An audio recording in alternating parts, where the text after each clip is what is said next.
Hello everyone, ये है JEE mains 2023 का सीक्वेंस एंड सीरीज़ का पीवाईक्यू जो कि काफ़ी बार रिपीट हो चुका है। तो वेरी इंपॉर्टेंट क्वेश्चन है, इसको देखिए अच्छे से। Number of 4 digit integers less than 2800 which are either divisible by 3 और बाई 11 इज इक्वल टू। तो 4 डिजिट के इंटीजर बताना है जो 2800 से कम है और 3 या फिर 11 दोनों में से किसी से भी डिविजिबल हैं। यानी कि हमें इंटीजर कंसिडर करने हैं 1000 से लेकर 2800 तक। अब जो 3 से डिविजिबल होंगे वो कहाँ से स्टार्ट होंगे? 1002 से स्टार्ट होंगे और 2799 तक जाएंगे। तो इसमें कितने 3 से डिविजिबल होने वाले कितने इंटीजर्स हैं, पहले हम उनको देखते हैं। तो इसका nth टर्म जो होगा वही 3 से डिविजिबल इंटीजर्स होंगे। तो ये हो जाएगा प्लस n-1 इंटू डी, और डी की वैल्यू जो है वो 3 है क्योंकि 3 के इनके बीच में जो कॉमन डिफरेंस है वो 3 है क्योंकि ये 3 के मल्टीपल्स हैं। तो यहाँ से n की वैल्यू आप सॉल्व करेंगे तो वो आ जाएगी 600। सिमिलरली अब आप निकालेंगे 11 से डिविजिबल कितने नंबर्स हैं। तो 11 से जो डिविजिबल होंगे वो 1001 से लेके स्टार्ट हो गए और 2800 से कोई भी कम नंबर होगा और इनके बीच का जो कॉमन डिफरेंस है वो 11 होगा क्योंकि 11 के मल्टीपल्स हैं।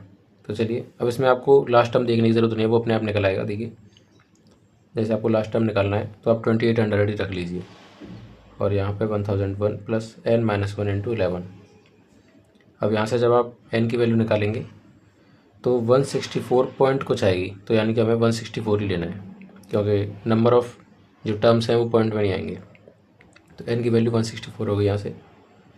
अब देखिए अब हमें निकालने हैं कि जो 3 और 11 के तो हमने निकाल लिए हैं, लेकिन इसमें कुछ ऐसे भी आ गए जो 3 के में भी आ रहे हैं और 11 वाले में भी आ रहे हैं, जो दोनों से डिविजिबल हो रहे हैं वो दो बार काउंट हो रहे हैं। तो इसलिए उनको हमें एक बार हटाना पड़ेगा।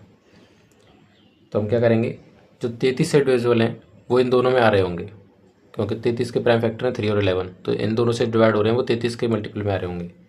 तो हम क्या करेंगे, अब वो जो दोनों स्टार्ट हो रहे होंगे वो हो रहे होंगे 1023 से क्योंकि उन दोनों में इन दोनों की डिवाइड जा रही है। ये फर्स्ट कॉमन टर्म है दोनों का और इसका जो डिफरेंस है वो 33 है।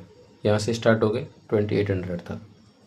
तो सिमिलरली आप इसके नंबर ऑफ टर्म्स निकालेंगे n-1 इंटू 33।